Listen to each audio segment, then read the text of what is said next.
के तहत 2 अक्टूबर 2022 से मैंने पश्चिम चंपारण भितिहरवा के गांधी आश्रम से पैदल चलना शुरू किया है और करीब करीब 2 बरस पैदल चलने के बाद चंपारण से चलकर अभी तक हम लोग सुपौल में पहुंचे हैं। करीब करीब 60% बिहार के गांव, पंचायत, प्रखंड हम लोग पैदल, खुद मैं चलकर गया हूं, वहीं रहता हूं। आज भोजपुर आरा के जमीन पर आने का अवसर मिला है। आज पहली बार मैं इस अभियान के तहत आरा में आया हूं। यहाँ अभी पदयात्रा शुरू होने में बहुत समय बाकी है, क्योंकि मैं अभी सुपौल में हूँ। उसके बाद अररिया, किशनगंज, पूर्णिया, कटिहार होते हुए साउथ बिहार में आऊँगा और वो यात्रा शुरू होगी। फिर बांका से बांका, भागलपुर, जमुई, मुंगेर, नालंदा, शेखपुरा, लखीसराय होते हुए गया, औरंगाबाद। अभी यहाँ आने में समय लगेगा, लेकिन चूंकि इन इलाकों से भी जन स्वराज अभियान से बहुत बड़ी संख्या में लोग जुड़े हुए हैं, तो उनके आग्रह पर मैंने ये तय किया है कि 1-2 दिन यात्रा को रोककर बीच में आकर लोगों से मुलाकात करें। उसी के तहत आज हम लोग भोजपुर में आए हैं। आज और कल मैं भोजपुर और कैमूर में जन स्वराज से जुड़े हुए साथियों से मिलूंगा। जब यहाँ आए हैं तो स्वाभाविक है कि प्रेस के मित्रों से भी मुलाकात हो रही है। यात्रा का जो अभी तक का संक्षिप्त अनुभव है, मैं आपसे, अगर आपकी इजाजत हो तो मैं साझा कर दूं। उसके बाद आप अपने सवाल कर सकते हैं। 2 साल पैदल चलने के बाद करीब करीब 5300 गांव में हम लोग पैदल चल के खुद गए हैं। जो बिहार की सबसे बड़ी 3 समस्या दिख रही है। पहली समस्या है यहाँ बेरोजगारी और पलायन की। अब आप यहाँ पत्रकार होने के नाते ये कह सकते हैं कि बेरोजगारी और पलायन बिहार की बहुत बड़ी समस्या है, इसके लिए पदयात्रा करने की क्या जरूरत है? तो सबको मालूम है। पदयात्रा करने की जरूरत इसलिए है, जब हम लोगों ने 2 साल पदयात्रा की तो ये समझ में आया कि बेरोजगारी और पलायन सिर्फ यहाँ किसी एक वर्ग विशेष का, किसी जिले, किसी प्रखंड, किसी पंचायत की समस्या नहीं है। ये सर्वस्पर्शी समस्या है। समाज का कोई ऐसा वर्ग नहीं है जो इन दोनों समस्याओं से बचा हुआ हो। जैसे पलायन को लेकर हम लोग समझते हैं कि पलायन यहाँ के गरीब लोग करते हैं, ये गरीबों की समस्या है। यात्रा के 2 साल के अनुभव के बाद मैं आपको ये विश्वास के साथ बता सकता हूँ कि बिहार का शायद ही कोई ऐसा परिवार है जो पलायन के दंश को नहीं झेल रहा है। फर्क बस इतना ही है कि गरीब घर का बच्चा मजदूरी करने के लिए पलायन कर रहा है और मध्यम वर्गीय और अच्छे घरों के सामान्य परिवार के बच्चे जो हैं वो पढ़ाई और नौकरी के लिए बाहर जा रहे हैं। लेकिन बाहर जा हर व्यक्ति रहा है। शायद ही कोई ऐसा गांव है जहां पर आपको 30-40% से ज्यादा नवयुवक गांव में मिलते हैं। गांव में जब हम लोग जाते हैं तो ज्यादातर गांव में महिलाएं मिलती हैं, बूढ़े लोग मिलते हैं, बच्चे मिलते हैं। जो बाढ़ प्रभावित प्रखंड हैं, पंचायत हैं, वहां पर तो 60-70% युवा बाहर चले गए हैं। जहां बाढ़ नहीं आता है वहां से भी 40-50% युवा बाहर रह रहे हैं। पलायन का इतना प्रभाव है, इसका सामाजिक प्रभाव देखिए कि लोगों ने परिवार की जो परिकल्पना है लोगों के मन में, कहीं ना कहीं वही टूट गई है। लोगों ने इस बात को जीवन की सच्चाई मान लिया है कि अगर हमारे घर में किसी को कमाई वाला काम करना है, कमाना है, तो उसको घर परिवार छोड़कर बाहर ही जाना है। लोगों ने ये मान लिया है कि अगर मेरा बच्चा अच्छा पढ़ने वाला है तो उसको बिहार के बाहर ही जाना है। लोगों ने ये मान लिया है कि अगर घर में कोई बीमार ज्यादा पड़ जाए तो दवा इलाज के लिए उसको बिहार के बाहर ही जाना है। गांव में शायद ही कोई ऐसा परिवार मिलता है जहां पति पत्नी, बाल बच्चे और माता पिता एक साथ रह रहे हैं। परिवार की परिकल्पना ही खत्म हो गई है। इसी तरह बेरोजगारी जो है, ये सिर्फ पढ़े लिखे या अनपढ़ों, गरीब अमीर, अगड़े पिछड़े की समस्या नहीं है। बेरोजगारी का हल ये है कि यहाँ जो लोग समृद्ध माने जा रहे हैं, जिनको 5-10 बीघा जमीन है, छोटा मोटा बिजनेस व्यापार है, वो लोग भी गांव में चलते समय हमारे पास आकर कहते हैं भैया 20,000 रुपया के लिए कुछ भी अपना जमीन बेचने को तैयार है। बेरोजगारी का ये आलम। तो बेरोजगारी और पलायन के बाद जो दूसरी सबसे बड़ी समस्या दिखी वो है शिक्षा व्यवस्था का बिहार में ध्वस्त हो जाना। हम लोग जैसे लोग बिहार के सरकारी विद्यालय से पढ़े और बिहार में शिक्षा की व्यवस्था बहुत अच्छी कभी नहीं थी, लेकिन आज जो शिक्षा की व्यवस्था है इसमें और पहले वाले में फर्क ये है कि पहले हर जिले में, प्रखंड में एक दो विद्यालय सरकारी ऐसे जरूर थे जहां पढ़ लिख कर आप आगे बढ़ सकते थे। ये समता मूलक शिक्षा नीति बनाने के नाम पर पूरी शिक्षा व्यवस्था को ध्वस्त कर दिया गया। एक पंक्ति में अगर मैं बिहार की शिक्षा व्यवस्था को बोलूं तो यहाँ पर स्कूलों में खिचड़ी बट रही है और कॉलेज से डिग्री बट रहा है, पढ़ाई दोनों में कहीं नहीं हो रहा है। अब आप ये बताएंगे कि ये इतनी व्यवस्था खराब क्यों है? कुछ लोग बताते हैं कि खिचड़ी बंटने से ये स्थिति खराब हो गई। आप में से कई साथियों का ऐसा भी मानना है कि जो शिक्षक हैं, नियोजित शिक्षक, उनकी क्वालिटी, गुणवत्ता खराब होने से शिक्षण व्यवस्था खराब हो गई। इन दोनों बातों में पूरी सच्चाई नहीं है। अगर सिर्फ खिचड़ी बांटने से बिहार की व्यवस्था खराब हो जाती शिक्षा की, तो 6वीं कक्षा से आगे के विद्यालयों में तो खिचड़ी नहीं बट रहा है, वहां पर पढ़ाई क्यों नहीं हो रहा है? जो लोग ये समझते हैं कि शिक्षकों की गुणवत्ता की वजह से बिहार की शिक्षा व्यवस्था खराब हो गई, आप मुझे बताइए कि पटना साइंस कॉलेज में, आरा जैन कॉलेज में, पटना कॉलेज में, वहां पर पढ़ाई क्यों नहीं हो रही? वहां पर तो नियोजित शिक्षक नहीं पढ़ा रहा है। कहीं ना कहीं इस समस्या की जड़ को अगर आप देखेंगे तो आपको पता चलेगा कि बिहार में शिक्षा व्यवस्था इसलिए खराब हो गई है कि यहाँ समाज और सरकार, मैं समाज को भी कह रहा हूं, सिर्फ सरकार नहीं, समाज और सरकार दोनों की प्राथमिकता में शिक्षा है ही नहीं। समाज के लिए भी शिक्षा और शिक्षण संस्थाएं सिर्फ और सिर्फ सरकारी लाभ और कुछ योजनाओं का बंटवारे का केंद्र है। गांव में अगर विद्यालय में खिचड़ी नहीं बटी तो अगर उसको साइकिल पोशाक का पैसा नहीं आया, घर के लोग जाकर हेडमास्टर से झगड़ा करते हैं कि भैया हमारा पोशाक का पैसा नहीं मिला, साइकिल का पैसा नहीं मिला। लेकिन उसी विद्यालय में गणित का क्लास अगर साल भर नहीं हुआ, शिक्षक है ही नहीं, तो कोई व्यक्ति जाकर नहीं पूछ रहा है कि हमारा बच्चा गणित कैसे पढ़ेगा, यहाँ तो गणित का टीचर ही नहीं है। इसी तरह से सरकार के लिए भी जो शिक्षण संस्थाएं हैं वो पढ़ाई छोड़कर बाकी सब काम करने का व्यवस्था है। कभी उनसे आप सफाई का काम करवा रहे हैं, कभी उससे इलेक्शन का रोल बनवा रहे हैं, कभी शराबबंदी का डाटा इकट्ठा करवा रहे हैं, कभी वहां से खिचड़ी बंटवा रहे हैं, सब काम कर रहे हैं, पढ़ा नहीं रहे। तो ये नीतीश कुमार की जो, लालू नीतीश की जो शिक्षा नीति रही है, इसकी वजह से बिहार में जो बचा खुचा था वो भी शिक्षा व्यवस्था पूरी तरीके से खत्म हो गई और इससे इतना बड़ा नुकसान हुआ है।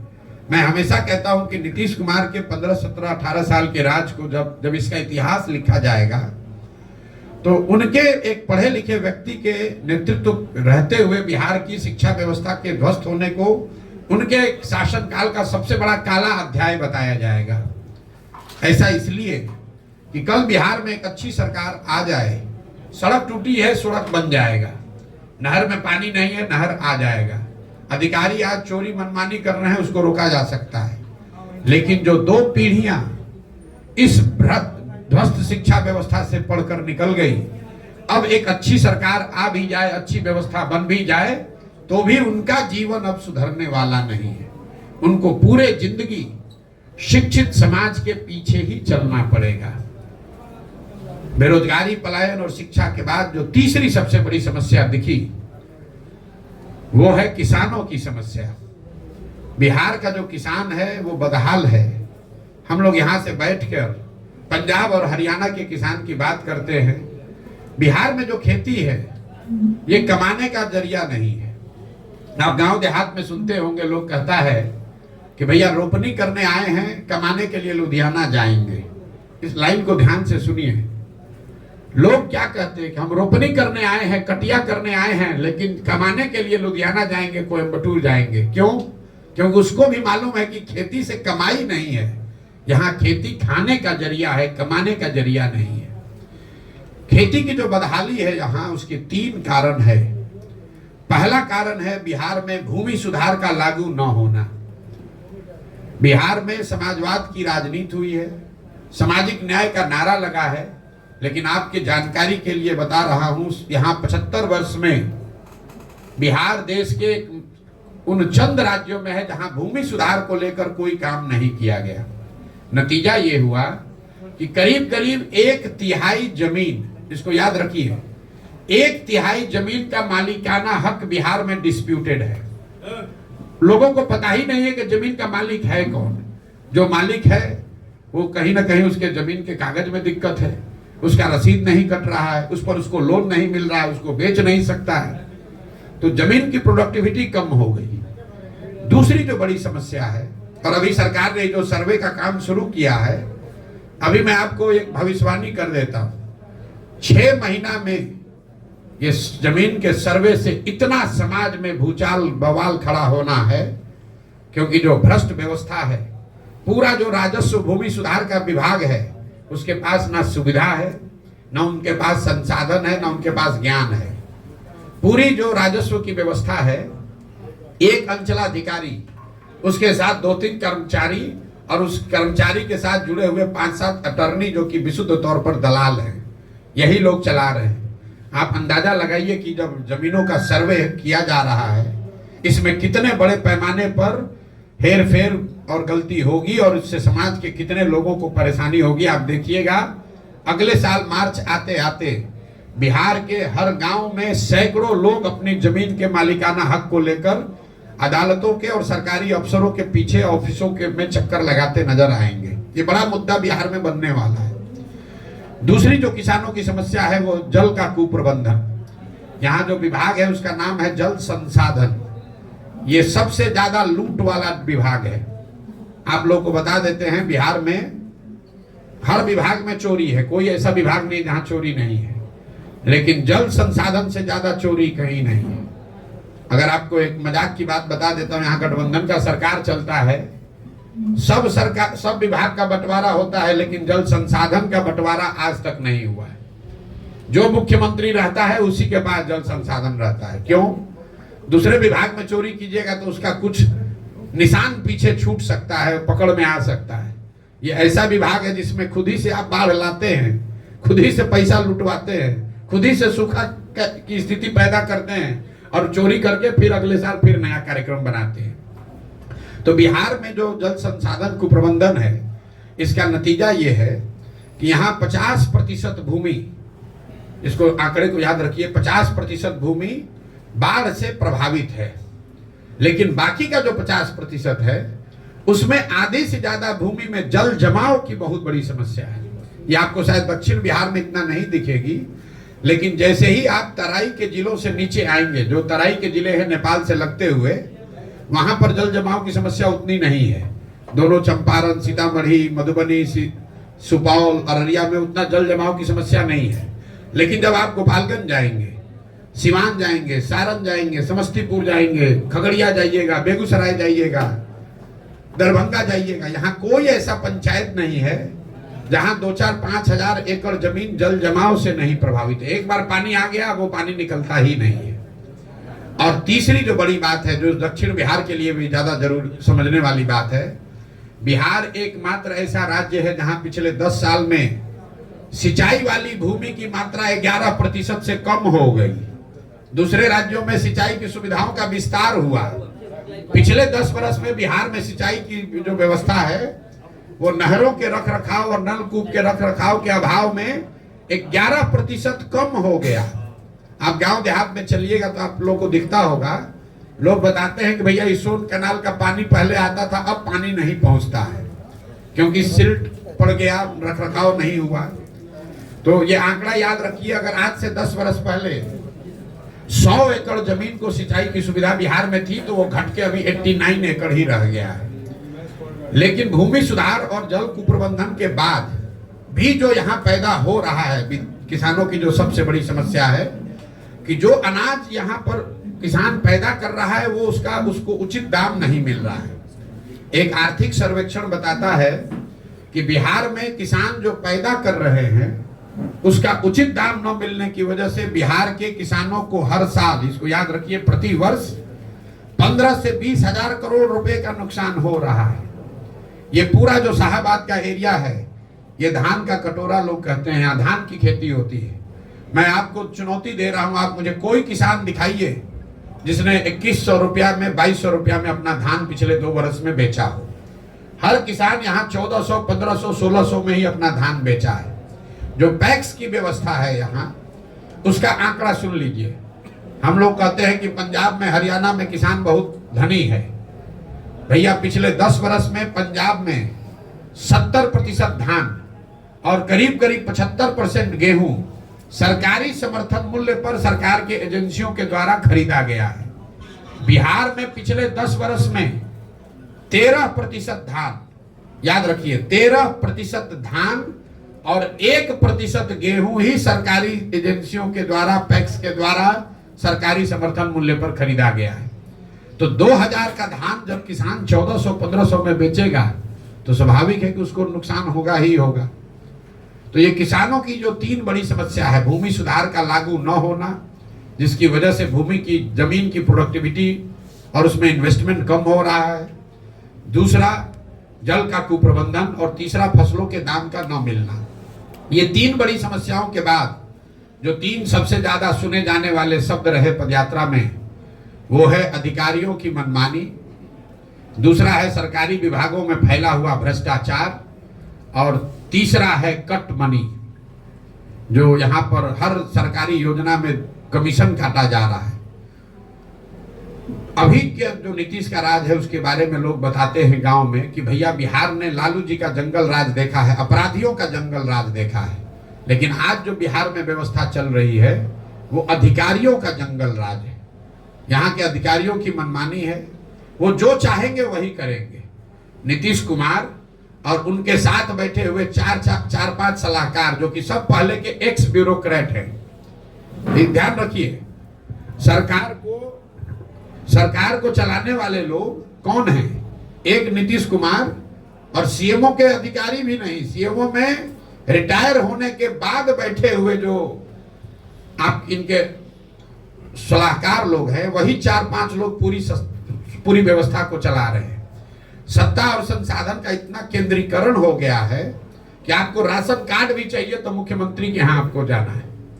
कोई मुखिया का ताकत नहीं है कि किसी को इंदिरा आवास दे दे, किसी मुखिया का ताकत नहीं है कि चुने हुए प्रतिनिधि, किसी ग्राम सभा के पास ये अधिकार नहीं है कि ग्राम सभा का बैठक करके तय कर दे कि कितने लोगों को घर मिलना चाहिए। ये सब कुछ नीतीश कुमार ने अधिकारियों के हाथ में नियंत्रण दे दिया है। भ्रष्टाचार उसकी वजह से चरम पर है, और अधिकारियों की इतनी मनमानी है कि खुलेआम लोग कह रहे हैं भैया जो करना है कर लीजिए, करेंगे वही जो हमारा मन है। आप लोग भी रोज देखते होंगे। दूसरी जो समस्या सुनने को मिली, जो सरकारी विभागों में फैला हुआ भ्रष्टाचार है। 5-7 साल पहले हम भी बिहार में आए हैं, काम किए, नीतीश कुमार के साथ भी काम किया मैंने। जितना भ्रष्टाचार अभी है, इतना भ्रष्टाचार हम लोग पहले कभी नहीं सुनते थे। कोई ऐसा सरकारी विभाग काम नहीं है जहां 2-4-5 हजार रुपया दिए बगैर आप काम करा लीजिए। चाहे आपको राशन कार्ड बनाना है, आपको पासपोर्ट का पुलिस वेरिफिकेशन कराना है, इंदिरा आवास चाहिए, कोई भी सरकारी व्यवस्था, जाति प्रमाण पत्र चाहिए, आपको पैसा दिए बगैर कोई उपाय नहीं है। और तीसरी एक जो व्यवस्था है कि सरकारी योजना चाहे केंद्र की हो या राज्य की, व्यवस्थित तरीके से उसमें कट जरूर लगना है। कहीं 10% है, कहीं 40% है। मनरेगा में 40%, तो आपको ये प्रधानमंत्री जो अनाज की योजना है उसमें 30 से 32 रुपए प्रति क्विंटल अनाज के में से पैसा लोग ले रहे हैं। यही वजह है कि आप गांव में देखते होंगे कि लोगों को 5 किलो नहीं 4 किलो अनाज मिल रहा है। और ये जो 30-35 रुपए प्रति क्विंटल अनाज में पैसा काटा जा रहा है, ये बजाबता विधायकों का भी उसमें हिस्सा है। मैं आपको कैमरे पर कह रहा हूं, ज्यादातर जगहों पर चाहे किसी दल का विधायक हो, वो भी 6 से 8 रुपया प्रति महीना ये प्रधानमंत्री के अनाज योजना में पैसा हर महीना पा रहा है। अंदाजा लगाइए चोरी का कि हर प्रखंड में 20 से 25 हजार क्विंटल अनाज आ रहा है इस योजना के तहत, और हर क्विंटल पर 30 से 35 रुपया प्रति महीना ये लोग काट रहे हैं। तो 3 शब्द, सरकारी विभागों में फैला हुआ भ्रष्टाचार, अधिकारियों की मनमानी और योजनाओं में काटे जाने वाला जो ये कमीशन है। 3 धंधे जहां पर यहाँ के युवाओं को मजबूरी में ही सही कुछ न कुछ काम करने को मिल रहा है। वो है अवैध बालू, अवैध शराब का कारोबार अब जो मैंने अभी बताया आपको, अनाज का जो नया माफिया बिहार में खड़ा हुआ है, इसकी चर्चा ज्यादा नहीं हो रही है। गांव में हम लोग को कोई ऐसा गांव नहीं मिलता है 5-10 युवा वहां शराब के अवैध कारोबार में न लगा हुआ। ये सरकार, जितने शराब के बड़े माफिया हैं वो युवाओं का जीवन बर्बाद कर रहे हैं। उनको मोटरसाइकिल दे दिया, उनको कुछ पैसा दे दिया, बोतल यहाँ से उठाओ, वहां करो, 2-4 हजार रुपया कमाओ। ये बच्चे शराब के अवैध कारोबार में युवा लग रहे हैं। उनके हाथ में कट्टा, मोटरसाइकिल आपको हर गांव में मिलेगा।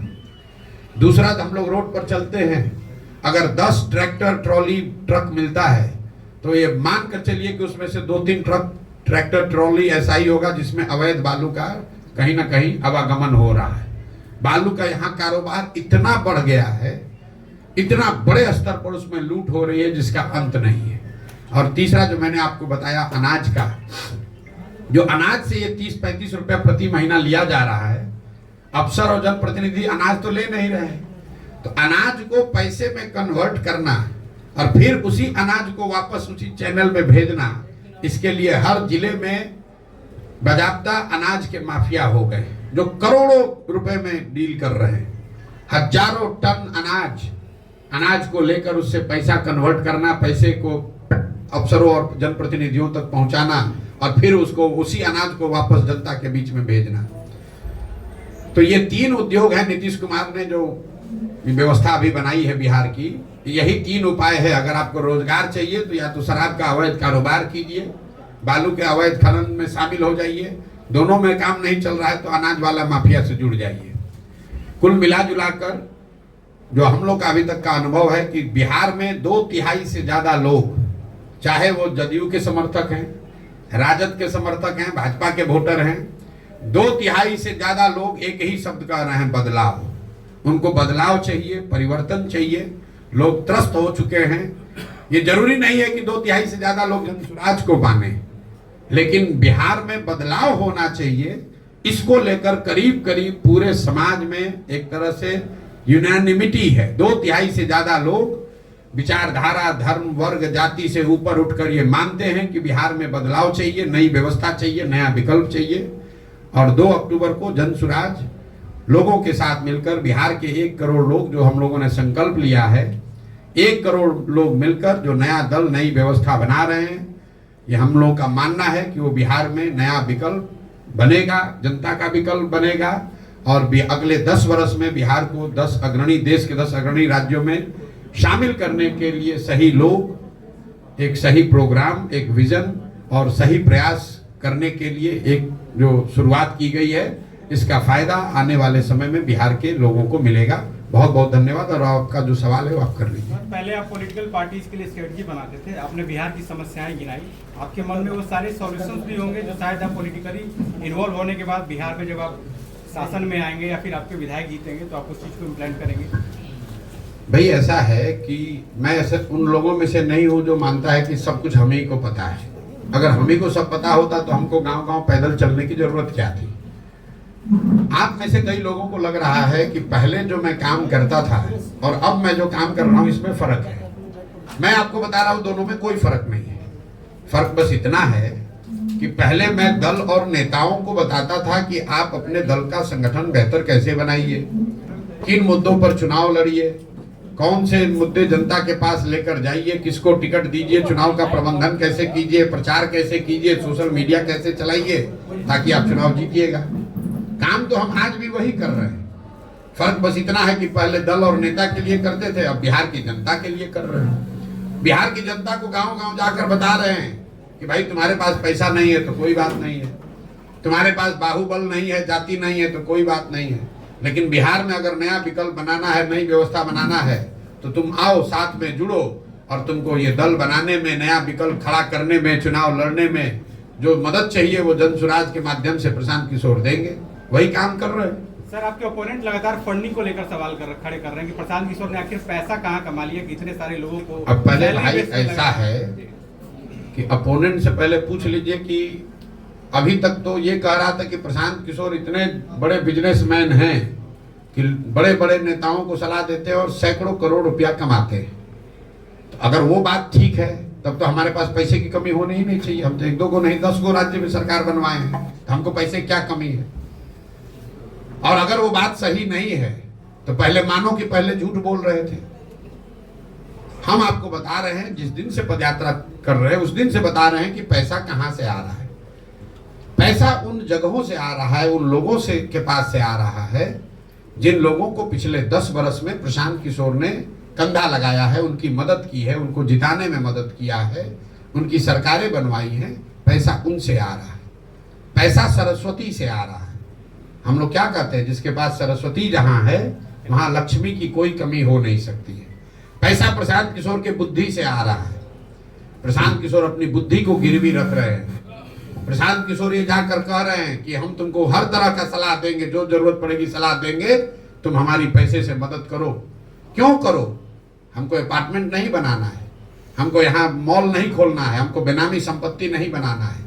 पैसा इसलिए चाहिए कि बिहार में गरीब से गरीब का लड़का भी अगर काबिल है, वो चुनाव लड़ना चाहता है, उसके सामने बालू माफिया है, शराब माफिया है, ये लूट कर बैठे हुए बड़े बड़े दल है, कैसे चुनाव लड़ेगा? पैसे की वजह से कोई गरीब का बच्चा पीछे न छूट जाए, इसके लिए हमने जाकर कहा है कि पैसे की चिंता मत करो, पैसा का चिंता जनसुराज करेगा। ये लोग क्या कहेगा जो पैसा लेके टिकट बेचता है, ये हमसे क्या बात करेगा? आप लोग पत्रकार हैं, कभी आपने पूछा कि आरजेडी के पास पैसा कहां से आता है? जदयू वालों ने पैसा कहां से कमाया है? भाई प्रशांत किशोर तो पहले कुछ बिहार से बाहर करते थे। इन दोनों दलों की कोई हैसियत नहीं है बिहार के बाहर। तो बिहार में इनके पास पैसा आया कहां से? इनके पास पैसा आता है बालू और शराब माफिया से। इनके पास पैसा आता है अधिकारियों के ट्रांसफर पोस्टिंग से। इनके पास पैसा आता है जो आपके हमारे बच्चों का हक लूट कर ले जाते हैं, उससे ये राजनीति करते हैं। इनका हिम्मत है कि हमसे बोलेगा कि पैसा कहां से आता है। हम पैसा चोरी किए? कोई बिहार का आदमी खड़ा होकर बता दे 1 रुपया भी प्रशांत किशोर ने किसी से लिया हो, अगर एक किसी का मैंने चाय भी पिया हो तो बता दे।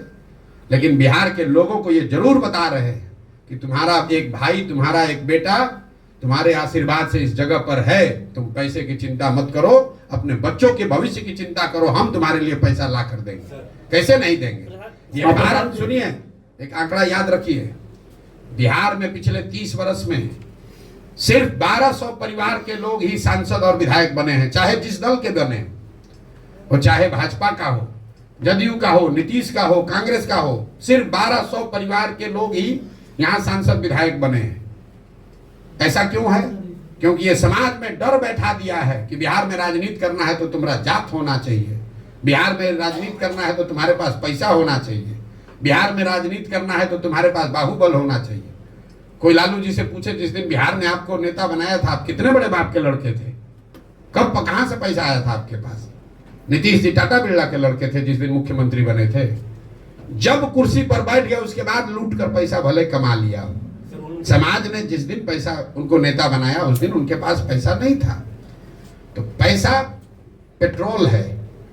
गाड़ी अगर आपके पास है तो पेट्रोल चाहिए, लेकिन अगर गाड़ी ही ना हो तो पेट्रोल के कनस्तर पर बैठ के कहां जाइएगा? हम पैदल चल रहे हैं, समाज को जगा रहे हैं, तो समाज पैसे की व्यवस्था भी करेगा। और एक अंतिम बात, कितने लोग इन पार्टियों से आ रहे हैं? अरे छोड़िए किन पार्टी से आ रहे हैं, परेशान हो रहे हैं। मैंने दूसरी पैसे की बात आपने कही, सुन लीजिए पूरी बात। जब तक ये अभियान चल रहा है उसका पैसा प्रशांत किशोर की बुद्धि से आ रहा है, लेकिन 2 अक्टूबर को जब ये दल बनेगा तो मैं उसी बुद्धि को लगाकर यहाँ बिहार में ये व्यवस्था बना रहा हूं कि डिसेंट्रलाइज क्राउड फंडिंग से जन स्वराज में स्वच्छ तरीके से पैसा चुनाव लड़ने के लिए इकट्ठा किया जाएगा। उसको अभी उसका प्लान भी आपको बता देते हैं। जन स्वराज का लक्ष्य है कि 2 तारीख को जब दल बने तो बिहार के 2 करोड़ लोगों से, याद रखिए 13 करोड़ लोग रहते हैं बिहार में, 2 करोड़ लोगों से 100-100 रुपया लिया जाएगा। मैं ये व्यवस्था बना रहा हूं बैंकों के जरिए। आप मोबाइल से अपने गांव से यहाँ गढ़हनी में, अगियाओं में, भोजपुर आरा में बैठकर आप जन स्वराज को 100 रुपया भेज पाएंगे। अगर 2 करोड़ लोग 100-100 रुपया दे दिए तो जन स्वराज के पास कितना पैसा हुआ? 200 करोड़। और 200 करोड़ रुपया चुनाव लड़ने के लिए काफी नहीं है। और 100 रुपया अगर आपको कोई ये विश्वास दिला दे कि 100 रुपया साल का देने से आपको राशन कार्ड के लिए 2000 रुपया नहीं देना पड़ेगा, 100 रुपया देने से बालू शराब माफिया खत्म हो जाएगा, 100 रुपया देने से आपको इंदिरा आवास में 30,000 रुपया नहीं देना पड़ेगा, आपके बच्चों के लिए पढ़ाई बेहतर हो सकती है, तो कौन आदमी 100 रुपया नहीं देगा? आप बताइए। वो व्यवस्था जनसुराज बना रहा है। इन लोग को क्या पता चलेगा? 2011 से पहले इनको पता था कि सोशल मीडिया भी कोनो चिड़िया का नाम है जिसका इस्तेमाल चुनाव में भी हो सकता है। इस देश में सोशल मीडिया के बड़े बड़े जो तीरंदाज आज बन रहे हैं, कैमरे पर आपको कह रहे हैं कि सोशल मीडिया का इस्तेमाल भी चुनाव में हो सकता है, राजनीति में हो सकता है। ये गुजरात और महाराष्ट्र के लोगों ने नहीं, इसी बिहार के लड़के ने सिखाया कि इसका भी इस्तेमाल हो सकता है। तो आपको यहाँ करके दिखाएंगे कि कैसे बिहार की गरीब जनता अपने मोबाइल के जरिए अपने घर में बैठकर वो पैसा चंदा इकट्ठा करेगी, जिससे बिहार में एक स्वच्छ राजनीतिक व्यवस्था को बनाने में मदद मिलेगी। प्रशांत जी, एक मेरा सवाल है दैनिक भास्कर की तरफ से कि बिहार में राजनीतिक अपराधीकरण, राजनीतिक आर्थिकरण, परिवारवाद, जातीयकरण, कहाँ है भैया? धार्मिकरण के मैं देख बीच। नहीं पा रहा हूँ। हेलो, आप पीछे हो? जब आपको देखे ही नहीं पा रहे तो कैसे आपका उत्तर दें? जी मैं दैनिक भास्कर का ब्यूरो चीफ हूँ राकेश कुमार सिंह जी। और मैं आपसे ये जानना चाहता हूँ कि बिहार में राजनीतिक अपराधीकरण, राजनीतिक आर्थिकरण, परिवारवाद, जातीयकरण और धार्मिकरण के बीच आप मुद्दों और मूल्यों की राजनीति को लेकर बिहार में जो आए हैं वह कितना सफल होगा, और यहाँ के लोगों के बीच जो परंपरागत राजनीति के माइंडसेट है और बिहार के लोगों को दिलों को कितना बदल पाएंगे, ये मैं जानना चाहता हूँ। भाई, ये आकलन करने के लिए तो आप जैसे लोग बैठे हैं समाज में। हम तो शादी में घोड़े पर बैठा हुआ दूल्हा की तरह हैं। हम तो चल दिए, आपको देखना है कि बारात को अच्छा लग रहा है कि नहीं और बारात में कितने लोग हैं। लेकिन पिछले 2 बरस से जो प्रयास हम लोग कर रहे हैं और जो लोग इससे जुड़ रहे हैं, अगर आपने जो बात बताई वही परंपरागत सोच, वही परंपरागत मूल्य, वही परंपरागत तरीकों का ही प्रभाव है, तो जनसुराज में हजारों लोग जुड़ कौन रहे हैं, ये आप बताइए। आपने अपने पत्रकारिता के जीवन में कभी ये देखा हो कि रूलिंग पार्टी, आज अभी भाजपा और जदयू रूलिंग पार्टी है, रूलिंग पार्टी और मुख्य विपक्ष आरजेडी, उनके दलों के नेता अपना दल छोड़कर, अपना पद छोड़कर एक ऐसी व्यवस्था से जुड़ने का प्रयास कर रहे हैं, जुड़ रहे हैं जो कि अभी दल बना भी नहीं है। ये इस सोच की ताकत है। अभी दल बना नहीं है और तीनों चारों दल जो कि परंपरागत राजनीतिक के ध्वजवाहक हैं, उनके यहाँ खलबली है जो आपको भी दिख रही है। चिट्ठी जनसुराज ने नहीं निकाला है कि जनसुराज के लोग आरजेडी में मत जाओ।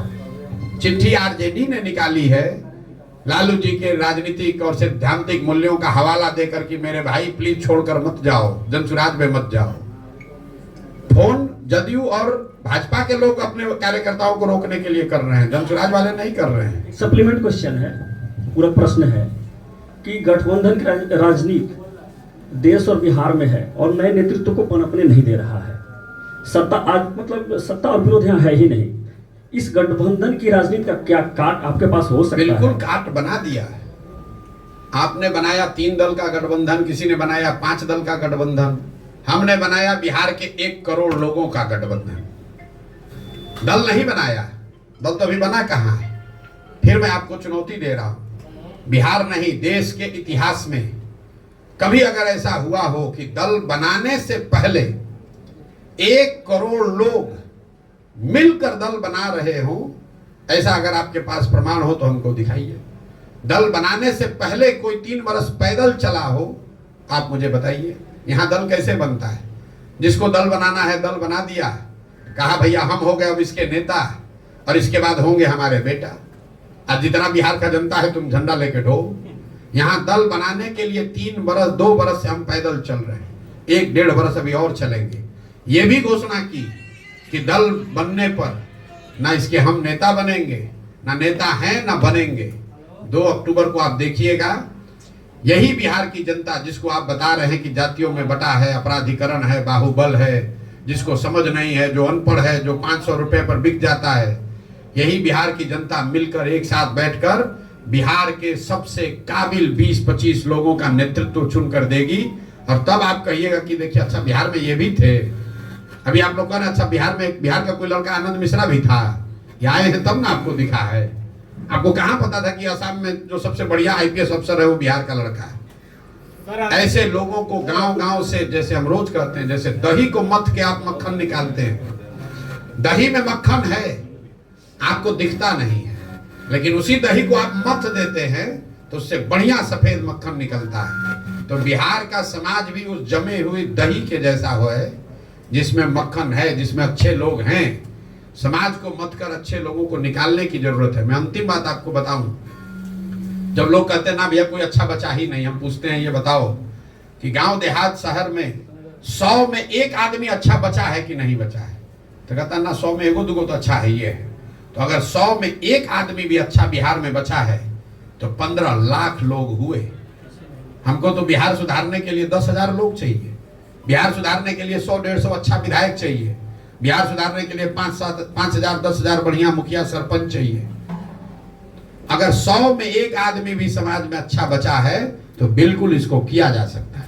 प्रसाद जी, एक सवाल है, जिस तरीके से आप अभी रणनीति बना करके एक नया संगठन बनाने जा रहे हैं, इसी तरीके से दिल्ली में एक समय अरविंद केजरीवाल भी मिलता जुलता आपसे रणनीति बना करके नेता बने और आज उन पर कई एलिगेशन लग रहे हैं, जेल जा रहे हैं, उनके कई मंत्री। आप पत्रकारिता करते हैं तो सवाल पूछने से पहले थोड़ा बहुत तो अध्ययन करके पूछना ही चाहिए।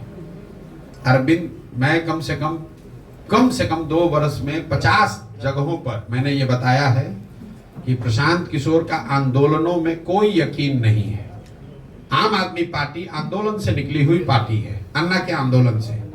प्रशांत किशोर का आंदोलन में कोई यकीन ही नहीं है। इसलिए नहीं कि अन्ना के आंदोलन में क्या हुआ कि जेपी के आंदोलन में क्या हुआ। मानव सभ्यता के इतिहास को दुनिया में आप पढ़िएगा तो आपको पता चलेगा कि आज तक फ्रांस की क्रांति को, आंदोलन को अगर अपवाद के तौर पर हटा दिया जाए तो दुनिया में किसी भी आंदोलन से समाज के सृजन का काम नहीं हुआ है। आंदोलन जो है, इसको समझिए, आंदोलन जो है वो तेज हथियार है जिससे आप बड़े से बड़े वृक्ष को काट सकते हैं। उस हथियार से आप बड़े से बड़े नेता को हरा सकते हैं, सल्तनत को सत्ता से हटा सकते हैं, सल्तनत को उखाड़ सकते हैं, उससे नए समाज का सृजन नहीं कर सकते। यहाँ बिहार में जेपी का आंदोलन हुआ, उससे तब की सरकार, दिल्ली की सरकार, इंदिरा गांधी को हटा दिया गया, लेकिन उससे देश और बिहार में नए समाज का सृजन नहीं हुआ। जन स्वराज में हमने कोई आज तक धरना प्रदर्शन नहीं किया, बिहार बंद का कॉल नहीं किया, किसी को गाली गलौज नहीं करा, किसी अधिकारी के कार्यालय पर जाकर धरने पर नहीं बैठे, ये भी नहीं कहा कि वोट किसको दो, किसी नेता के खिलाफ भी कुछ नहीं बोला। सिर्फ इतना जाकर बोले कि तुमने भैया जिस चीज के लिए आज तक वोट दिया वो तुमको मिला, तुमने एक ही चीज के लिए जीवन में वोट नहीं दिया, वो है अपने बच्चों के पढ़ाई और रोजगार की बात। तुमने वोट दिया मंदिर के लिए, तो तुम्हारे वोट से ही मंदिर भले अयोध्या में बना है, तुम्हारा वोट का ताकत है कि मंदिर वहां बना है। तुमने वोट दिया 5 किलो अनाज के लिए, तो कितना भी भ्रष्टाचार है 4 किलो अनाज मिल रहा है। तुमने लालू जी को वोट दिया गरीबों को, पिछड़ों को आवाज के लिए, तो लालू जी का चाहे जितना जंगल राज हो, उसमें और कुछ हो चाहे नहीं, गरीब और पिछड़ों को, वंचितों को आवाज मिल गई। नीतीश को आपने वोट दिया बिजली के लिए, तो नीतीश के राज में कितना भी बिहार में बदहाली हो, बिजली घर घर आ गई। लोकतंत्र की इस ताकत को समझिए, वोट की इस ताकत को समझिए। आपका पूरा दिमाग इसमें लगता है कि वोट किसको दें। जन स्वराज ये कह रहा है कि इसका कोई महत्व ही नहीं है कि वोट किसको दें, महत्व इस बात का है कि वोट किस बात के लिए दें। तो हम लोग ये कह रहे हैं कि वोट जिसको देना है दो। 2 बरस के मेरे वक्तव्यों में आप कहीं दिखा दीजिए कि हमने लोगों को कहा हो कि वोट जन स्वराज को दो। हम ये कह रहे हैं कि वोट जिसको देना है दो, लेकिन वोट अपने बच्चों के लिए दो, अपने बच्चों के पढ़ाई परवरिश और उनके रोजगार के लिए दो, मंदिर के लिए नहीं, नाली गली के लिए नहीं, नेता के बच्चे के लिए नहीं, अपने बच्चों के लिए वोट दो। यही बात बता रहे हैं। तो इसमें आम आदमी पार्टी से इसमें क्या कंपैरिजन है? आम आदमी मिलता जुलता, आपका चेहरा भी हमसे मिलता जुलता है, तृणमूल भी बना होगा तो उससे भी कुछ मिलता जुलता आपको दिखेगा, डीएमके भी कभी बना होगा द्रविड़ियन आंदोलन से तो भी आपको कुछ मिलता जुलता दिखेगा। मिलता जुलता क्या होता है भाई? वो एक आंदोलन से निकली हुई पार्टी है जहां कुछ लोगों ने ये कहा कि हम वो जानते हैं कि ये कानून लाने से भ्रष्टाचार रुकेगा। हम कह रहे हैं भैया हमको कुछ नहीं पता, हम बिल्कुल उसका उलट बता रहे हैं और आपको उसको मिलता जुलता दिख रहा है। हम कह रहे हैं हमको कुछ पता ही नहीं है। अगर 1 नहीं 10 प्रशांत किशोर आएंगे तो भी बिहार नहीं सुधरेगा, रोज कहते हैं। बिहार तब सुधरेगा जब बिहार के लोग सुधरेंगे। 500 रुपया लेकर वोट दीजिएगा तो मुखिया आपका चोर नहीं होगा तो हरिश्चंद्र होगा, और रोज जाकर कैमरे पर कहते हैं। प्रशांत जी, मैं मुकेश सिंह जैतेश कनादेश से ये जानना चाह रहा था कि 2 अक्टूबर गठन के बाद 2025 के चुनाव में जनसुराज आ रही है, किसको अपना प्रतिद्वंदी मानती है और क्या मानक होना चाहिए कैंडिडेट्स के लिए? 2025 में जनसुराज 243 सीटों पर चुनाव लड़ेगी, 242 नहीं, याद रखिए 243 सीटों पर जनसुराज चुनाव लड़ेगी। जो लोग चुनाव लड़ेंगे उसमें 2/3 से ज्यादा लोग ऐसे होंगे जो पहले से ना राजनीति में हैं या ना राजनीति में कभी चुनाव लड़े हैं।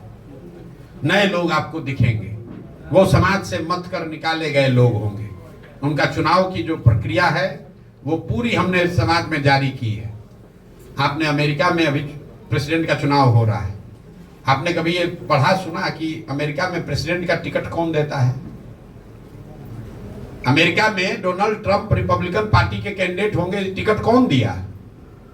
ये टिकट देने की एक प्रक्रिया है, कोई व्यक्ति नहीं देता है।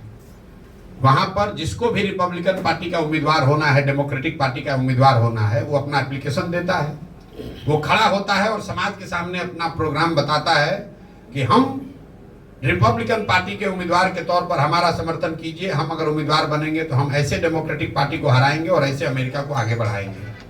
ये व्यवस्था जनसुराज बिहार में लागू करेगी।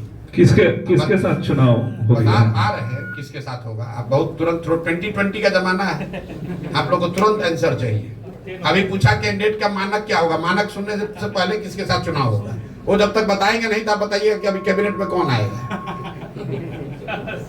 तो जनसुराज भी हर विधानसभा क्षेत्र से 5 से 7 ऐसे लोगों का नाम दिसंबर से पहले जारी करेगा जिसको हम संभावित उम्मीदवार के तौर पर देखते हैं, ताकि क्षेत्र की जनता 1 बरस तक उस शख्स के साथ काम करके, देखकर, सुनकर, परखकर, और हर 3 महीना पर उसका रिपोर्ट कार्ड जारी करेंगे कि ये जो 7 हैं इसमें क्षेत्र की जनता, आगियाओं की जनता, बड़हरा की जनता बता रही है कि ये आदमी सबसे अच्छा उम्मीदवार है।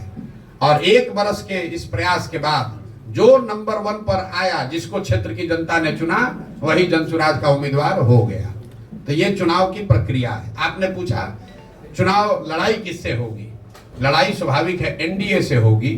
इसलिए होगी एनडीए से कि अभी अगर लोकसभा का चुनाव का नतीजा देखिए तो करीब 176 विधानसभा क्षेत्र में एनडीए आगे है। तो हम लोग की लड़ाई सीधे तौर पर एनडीए से होगी। आरजेडी यहाँ तीसरे नंबर का दल होगा। पूरक सवाल है, आपने कल कहा है कि 40 जनसुराज गठबंधन भी करेगी आने वाले समय में। 243 पर जनसुराज लड़ेगा तो गठबंधन करेंगे, 500 मतलब सीट उसके आगे बढ़ा रहे हैं विधानसभा में। नहीं, मतलब गठबंधन में लड़ेगी या अकेले लड़ेगी? जब बोला कि जनसुराज 243 लड़ेगा तो गठबंधन और जनसुराज में अगला चुनाव होगा, आप देखते जाइए। लेकिन सर एक नेशनल पॉलिटिक्स को लेकर सवाल है। भोजपुर में आई बनी, भोजपुर में आई बनी पे लड़ा जाता है और बिहार का पॉलिटिक्स अलग होता है सर, समीकरण अलग होता है। मेरे भाई ऐसा है, यहाँ एनडीए के उम्मीदवार, एनडीए के मुख्यमंत्री नीतीश कुमार हैं और उनके सहयोगी दल हैं भाजपा, ठीक है। बिहार में पिछले 30 वर्षों से लालू नीतीश का राज है और बिहार की बर्बादी के लिए लालू नीतीश जिम्मेवार हैं। लेकिन उनसे बड़ा दोषी भी कांग्रेस और भाजपा है। क्यों है, इसको ध्यान समझिए। लालू जी चाहे बिहार के जितने बड़े नेता हों, अपने जीवन में सिर्फ एक ही बार बिहार अपने दम पर जीत कर आए हैं। बाकी सारे समय बिहार को चलाने, लूटने का जो उन्होंने काम किया वो कांग्रेस की बैसाखी से किया। कांग्रेस ने वो बैसाखी लालू जी को दी कि बिहार की जनता से जनमत नहीं होने के बाद भी लालू जी 15 वर्ष तक यहाँ राज कर पाए कांग्रेस की मदद से। कांग्रेस ने ऐसा क्यों किया? क्योंकि उनको दिल्ली में 10, 15, 20 सांसदों का लालच था। 15-20 सांसदों की लालच में उन्होंने बिहार और बिहार के बच्चों का भविष्य लालू के हाथ में गिरवी रख दिया। यही काम आज भाजपा कर रही है। नीतीश बाबू आज तक जीवन में बिहार में कभी जीते ही नहीं है। इस विधानसभा में उनको 42 विधायक है, लेकिन मुख्यमंत्री हैं कैसे हैं? क्योंकि पीछे से भाजपा वाला अपना बैसाखी दिए हुए है। तो एनडीए से लड़ाई इसलिए है कि चेहरा नीतीश कुमार हैं और दोनों बैसाखी दिया है भाजपा वाला। तो ये लोग और क्यों नीतीश को आगे किया है? 12-15 सांसदों के लालच में क्या भाजपा को नहीं पता है कि बिहार देश का सबसे गरीब और पिछड़ा राज्य है? मोदी जी जिस विकास की बात कर रहे हैं, उनको ये नहीं पता है कि बिहार में क्या हो रहा है? उनको सब पता है। मनमोहन सिंह को भी पता था, लेकिन उनको ये भी पता है कि 12-15 को सांसद चाहिए, तो बिहार मरता हो मरे, बिहार के बच्चे पलायन करते हो करे, हमको 15 को सांसद बिहार से आता रहे, बिहार का जो होना है हो। इसलिए यहाँ के दोषी लालू और नीतीश हैं, लेकिन गुनाहगार कांग्रेस और भाजपा है। स्पेशल पैकेज को लेकर रुका ना यार, पैकेज को लेकर आपका और लोगों के पूछे तो बोलो कि ना। सर स्पेशल पैकेज को लेकर कोई स्टांस नहीं है। ये लोगों को, बिहार की जनता को भ्रम फैलाने वाले बात लोग हैं। आप कह रहे हैं कि स्पेशल पैकेज है। स्पेशल पैकेज का मतलब क्या है? आपको केंद्र सरकार की योजनाओं में जो केंद्र का कंट्रीब्यूशन है वो 60 के बजाय बढ़ के 80 या 90 हो जाएगा। कुछ जो इंडस्ट्री यहाँ लगेगी उसमें कुछ रियायत मिल जाएगी। आपको बता रहा हूं आंकड़ा, ये आप लोग तो कुछ पढ़ते देखते हैं नहीं। पिछले फाइनेंशियल ईयर में बिहार सरकार ने 51,000 करोड़ रुपया सरेंडर किया है, अपना पैसा, जो पैसा हम लोग को मिल सकता था। 51,000 करोड़ रुपया बिहार सरकार ने सरेंडर किया है, क्योंकि यहाँ पर इतने काहिल अफसर और सरकार है कि जो पैसा मिल रहा है उसका भी इस्तेमाल नहीं कर रहा है, और जो पैसा आया उसमें 30% 40% चोरी कर रहा है, भ्रष्टाचार कर रहा है। तो ज्यादा पैसा आ जाएगा तो ज्यादा चोरी करेगा, उससे कैसे सुधार हो जाएगा? भाई आप बिहार की शिक्षा व्यवस्था पर 50,000 करोड़ रुपया खर्च कर रहे हैं, और 50 गरीब का बच्चा भी नहीं पढ़ रहा है। अगर 50,000 करोड़ के बजाय 70,000 करोड़ मिलने लगेगा तो क्या उससे बिहार की व्यवस्था सुधर जाएगी?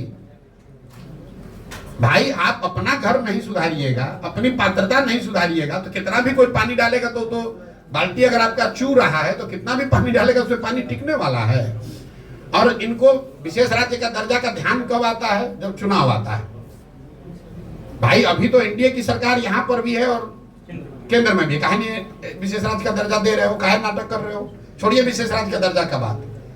हमने कहा कि सबको मालूम है कि अभी केंद्र में जो सरकार है वो नीतीश के समर्थन से के बगैर नहीं चल सकती है, माइनॉरिटी है। आपने कहीं सुना कि नीतीश कुमार ने ये कहा कि भाई बिहार में बंद चीनी मिलों को आप चालू कीजिए, हम लोग आपको केंद्र में समर्थन देंगे? नीतीश कुमार को फुर्सत है?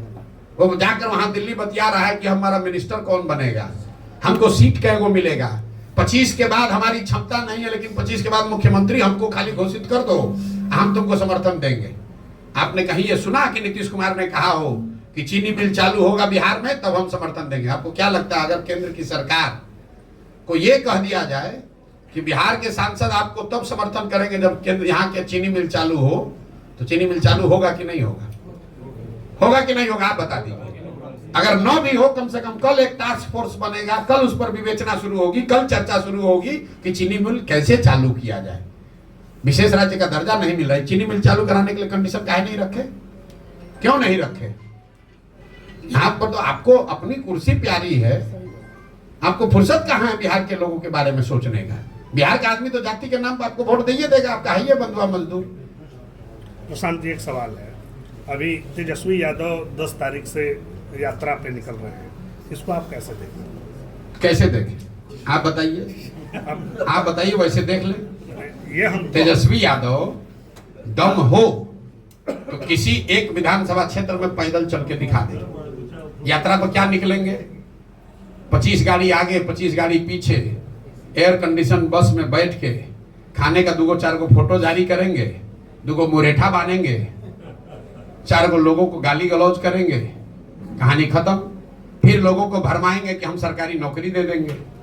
देखिए ये लोगों को कैसे मूर्ख बनाते हैं ये लोग।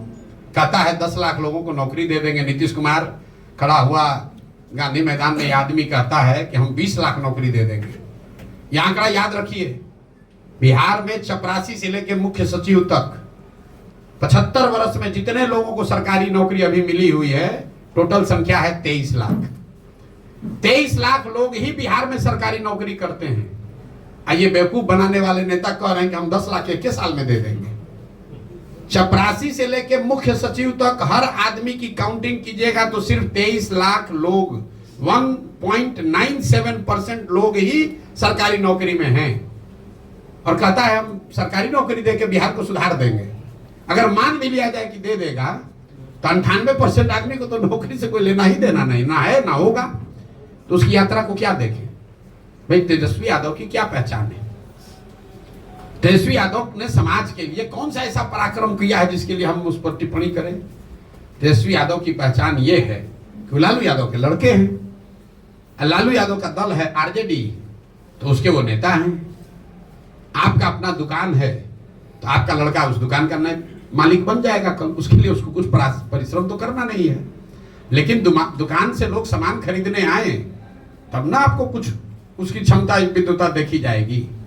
तेजस्वी यादव आरजेडी के लीडर हैं और वो लीडर इसलिए हैं कि वो लालू यादव के लड़के हैं, इतनी उनकी पहचान है। इसके आगे की पहचान उनको बनानी है तो उसके लिए परिश्रम करना पड़ेगा, काम करना पड़ेगा, करके कुछ दिखाना पड़ेगा। अभी तक ऐसा कुछ दिखा नहीं। ना विद्यार्थी के तौर पर उन्होंने बहुत बड़ा कोई तोप मारा है, तोप छोड़ा है। जो आदमी मुख्यमंत्री, देखिए मैं ये नहीं मानता हूं कि डिग्री पाने से कोई आदमी समझदार हो जाएगा। हम लोग के माँ बाप, दादी, हर परिवार में ऐसे लोग हैं जो पढ़े लिखे नहीं लेकिन बहुत समझदार हैं। परिस्थितिवश आप पढ़ाई नहीं कर पाए, स्कूल नहीं था, साधन नहीं था, पैसा नहीं था, वो बात समझ में आती है। लेकिन जिसके माँ बाप मुख्यमंत्री हैं वो बच्चा 10वां नहीं पास किया, तो ये दिखाता है कि शिक्षा के प्रति आपकी सोच क्या है। जो आदमी 9वां फेल है वो बता रहा है कि हम बिहार के विकास का रास्ता बता देंगे। जिसको ये नहीं मालूम है कि जीडीपी क्या है और जीडीपी ग्रोथ क्या है, वो बता देगा कि बिहार का सुधार कैसे हो जाएगा। मतलब जो बिहार जो कह रहा है कि हम सोशलिस्ट, हमारे पुरोधा, हमारे पुरखों का समाजवाद है, समाजवाद का जो डेफिनेशन खड़ा होकर नहीं बोल सकता है, वो समाजवाद पर चर्चा करेगा।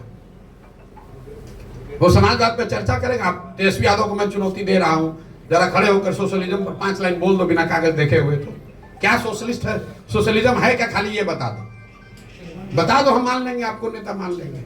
10 दिन कोचिंग ट्यूशन करके आओ, आपके कैमरे पर कह रहा हूं। 10 दिन कोचिंग ट्यूशन कर लो, रट लो, उसके बाद कैमरे पर आकर सोशलिज्म पर 5 मिनट बोलकर बताओ कि सोशलिज्म है क्या, क्या है समानता, क्या है समाजवाद। इतना हल्का मत कीजिए। ये बिहार में पिछले 30 वर्ष में जो शर्ट के ऊपर गंजी पहन ले उसी को आप लोगों ने नेता बना दिया। न जिसको भाषा का ज्ञान है, न विषय का ज्ञान है, न शब्दों का समझ है। जो जितना गलत बोल रहा है, जो जितना बड़ा लंपट है, उसी को आप लोग बताते हैं जमीनी नेता है। इसीलिए ये दुर्दशा हुई है। ये ज्ञान की भूमि रही है, यहाँ भगवान को आकर ज्ञान मिला है। बुद्ध महावीर जहाँ पैदा हुए वहां पर अनपढ़ और लंपटों को हम लोगों ने नेता मानकर और अपने आप को गौरवान्वित फील कर रहे हैं। और ऐसा मान लिया है कि समाज में कोई पढ़ा लिखा बचा ही नहीं है। नीतीश कुमार एक इंजीनियर हो गया तो लोग बता रहा है कि इससे बड़ा कोई पढ़ा लिखा है ही नहीं। अरे भाई, बिहार के हर गांव में नीतीश कुमार से ज्यादा पढ़ा लिखा और समझदार व्यक्ति है। जरूरत है कि उन बच्चों को ढूंढ कर निकाला जाए, उनको मौका दिया जाए। इनका कोई बपौती है, यही रहेंगे। 2025 के चुनाव में कितने % महिलाओं को जनसुराज उतारने वाली है चुनावी मैदान में? जातीय जनगणना के हम पक्ष में हैं। जातीय जनगणना होनी चाहिए। कोई भी गणना, सर्वे जो सरकार कराना चाहे जिससे कि समाज के अलग अलग वर्गों की जानकारी, स्थिति के बारे में जानकारी मिले, वो होना चाहिए। लेकिन जातीय जनगणना हो जाने से सबकी स्थिति अगर सुधर जाती तो कोई ये पूछ नहीं रहा है कि भाई आजादी के बाद से अनुसूचित जाति, जनजाति, SC ST समाज की तो गणना हो रही है, फिर उसकी स्थिति क्यों नहीं सुधरी? बिहार में आपने जाति जनगणना करा लिया, आपने घोषित किया कि हर परिवार को 2 लाख रुपया देंगे। जरा बताइए किस किस परिवार को 2 लाख रुपया मिला है भैया? भाई, महागठबंधन की सरकार में नीतीश कुमार ने कहा ना जातिगत जनगणना हो गया, तो 30 वर्ष से जिन पिछड़ों को बेवकूफ बनाकर उनके नाम की इन्होंने राजनीति की, उन्हीं के सर्वे ने बताया कि उसके आर्थिक, सामाजिक, शैक्षणिक स्थिति में कोई सुधार नहीं हुआ। इन लोगों ने उसके बाद कहा कि हर परिवार को 2 लाख रुपया देंगे। ये बात पत्रकार भी भूल गए। कोई नहीं पूछ रहा भाई वो 2 लाख रुपया का क्या हुआ, वो 2 लाख रुपया कब दोगे? जल्दी दो, जल्दी दो। 2 लाख रुपया प्रति परिवार। जैसे तेजस्वी यादव ने कह दिया 10 लाख नौकरी दे देंगे, वैसे नीतीश कुमार ने कह दिया हर परिवार को 2 लाख रुपया दे देंगे। कहां से दे दोगे भाई? सैलरी का तुमको पैसा नहीं है, केंद्र सरकार से भीख मांग रहे हो, तब तुम्हारा सरकार चल रहा है। ऐसी दुर्दशा आपने बिहार की बना दी है। और आप 2 लाख रुपया दे दीजिएगा हर परिवार को, कैसे दे दीजिएगा? और अगर दे सकते हैं तो दे दीजिए, हम लोग आपका करेंगे, आपका सम्मान करेंगे अगर आप ये कर दीजिएगा तो। जातिगत जनगणना होना चाहिए, लेकिन उससे देश के राज्य के विकास की सारी कुंजी है वो, ऐसा बात नहीं है। ये तो ऐसे हुआ कि आप कहिए कि हम लाइब्रेरी में जाएंगे और जाकर बस आइंस्टीन बन जाएंगे। अरे भाई, लाइब्रेरी में किताब है, वो किताब होने से आप आइंस्टीन थोड़े ना हो जाइएगा। किताब को पढ़िएगा, पढ़कर कुछ कीजिएगा तब ना कुछ समझदारी होगी। राहुल गांधी का आपने नाम लिया, तो राहुल गांधी की पार्टी की सरकार रही है करीब करीब 50-55 साल। ये ज्ञान उनको आज हुआ है कि जातिगत जनगणना से ही देश का विकास होगा। अगर ये ज्ञान उनको पहले था तो पहले ही कर देते, हम लोग सबका कल्याण हो गया होता।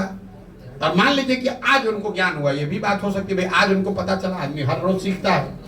तो अगर आज ज्ञान हुआ है तो छोड़िए देश का बात, कर्नाटक में, तेलंगाना में, हिमाचल में 3 जगह कांग्रेस की सरकार है, वहां पर तुरंत जातिगत जनगणना कराना चाहिए और कराकर कर्नाटक, तेलंगाना और हिमाचल की गरीबी को दूर कर देना चाहिए। पूरा देश नतमस्तक होकर राहुल गांधी को मान लेगा कि ये भगवान के भेजे हुए नए दूत हैं। इनके पास वो कुंजी है, वो तरीका है कि भाई जातिगत जनगणना होगा, गरीबी खत्म हो जाएगा खटाखट। कल आपने कहा था कि 40 सीटों पर मुस्लिम कैंडिडेट उतारिएगा। अगर 19 सीटों 40 सीटों पर आरजेडी अगर कैंडिडेट उतारती है मुस्लिम, तो आप क्या करेंगे? मेरे भाई, मैंने कोई मुसलमानों के नजरिए से नहीं कहा है। जो जन स्वराज का फॉर्मूला है, जन स्वराज सिर्फ काबिल आदमी को चुनाव लड़ाएगा।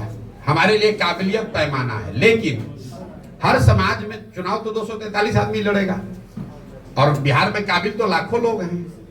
तो उसमें से किस समाज के कितने काबिल लोगों को लिया जाए, उसके लिए यह फॉर्मूला बनाया गया कि जिस समाज के लोगों की जितनी संख्या है उसको उतनी भागीदारी, उस समाज के उतने काबिल लोगों को भागीदारी मिल जाएगी। उस हिसाब से मुसलमानों की आबादी अगर 18% है तो करीब करीब 40 सीट पर काबिल मुसलमान आदमी लड़ना चाहिए। हमने आरजेडी को लेकर दूसरी बात कही, हमने ये कहा कि 30 बरस से जिस समाज के वोट से ये अपना लालटेन जला रहे हैं, जिस समाज के ये हिमायती बनने की कोशिश कर रहे हैं, दावा करते हैं, उसके लिए उन्होंने किया कुछ नहीं। लेकिन अब चलो तुमको चुनौती देते हैं, तुम बता दो कि जो 40 सीट दोगे तो हम वहां पर छोड़ देंगे, हम मुस्लिम वहां पर उम्मीदवार नहीं देंगे, वहां हम हिंदू लड़ा लेंगे, कोई बात नहीं, क्योंकि हमारे पास तो हर समाज का काबिल आदमी है। लेकिन इनका दम नहीं है। हमने कहा अगर वो चुनौती स्वीकार कर ले तो पहले देकर दिखाएं। भैया, जहां सबसे ज्यादा मुसलमान होता है वहां जाकर खुद चुनाव लड़ते हैं ये लोग। इनके भाई जहां चुनाव लड़े थे, जरा जाकर देखिए कि उस क्षेत्र में कितने मुसलमान, जो जितना बड़ा नेता है आरजेडी का, वो खोजता है कि यहाँ मुसलमान कितना है ताकि हमको मुफ्त का वोट मिल जाए। इसलिए ये चुनौती दी है, और अगर चुनौती स्वीकार करेंगे तो हम मान भी लेंगे। कटिहार एक जिला है, आपने सुना होगा, कटिहार में 47% मुसलमान है, वहां आरजेडी ने एक भी मुसलमान को टिकट कभी नहीं दिया है। ये तो मुसलमानों को बेवकूफ बनाते हैं। जहां मुसलमानों की आबादी है वहां पर उसको टिकट नहीं देंगे, जहां मुसलमानों की आबादी नहीं होगी वहां टिकट दे देगा, हार जाएगा, और जहां मुसलमानों की आबादी होगी वहां खुद चुनाव लड़ते हैं। आरक्षण को लेकर जैसे लोग जुड़े सर आरक्षण को लेकर प्रशांत किशोर का क्या सोच? आरक्षण को लेकर प्रशांत किशोर की सोच ये है कि जो संवैधानिक व्यवस्था आरक्षण को लेकर बाबा साहब अम्बेडकर के संविधान में है वो बनी रहनी चाहिए। कुछ लोगों का ये कहना है कि संविधान में तो इसका प्रोविजन 10-20 साल के लिए किया गया था, इसको इतना लंबा क्यों चलाया जा रहा है? तो संविधान में ये व्यवस्था 10-20 साल के लिए इसलिए की गई थी कि जब 10-20 साल में समाज के वो वर्ग सामान्य वर्गों के बराबर आ जाएंगे, लेकिन वो किसी वजह से नहीं आए। तो आरक्षण की व्यवस्था तब तक चलनी चाहिए जब तक जिन वर्गों को आरक्षण का लाभ मिल रहा है वो सामान्य वर्गों के बराबर आर्थिक, सामाजिक, शैक्षणिक नजरिए से उनके बराबर ना हो जाए। मान लीजिए कि गरीबी हटाओ कार्यक्रम शुरू किया गया 1980 में, तो अगर गरीबी 5 वर्ष में 10 वर्ष में नहीं हटी तो क्या गरीबी हटाने का कार्यक्रम बंद कर दिया जाएगा? आपको रोग है, आपको डॉक्टर ने दवा दी कि आप 2 महीना खाइए, ठीक हो जाइएगा, लेकिन अगर 2 महीना में रोग ठीक नहीं होगा तो दवा खाना छोड़ दीजिएगा, तब तो गड़बड़ हो जाएगा ना। तो आरक्षण की व्यवस्था जो संविधान में है वो बनी रहनी चाहिए, तब तक बनी रहनी चाहिए जब तक जिन वर्गों को इसका लाभ मिल रहा है उनकी सामाजिक, राजनीतिक, शैक्षणिक स्थिति सामान्य वर्गों के बराबर न हो जाए। एक आखिरी सवाल है सर डीजे को लेकर सवाल है, किस तरीके से डीजे की भर्ती को हटाया गया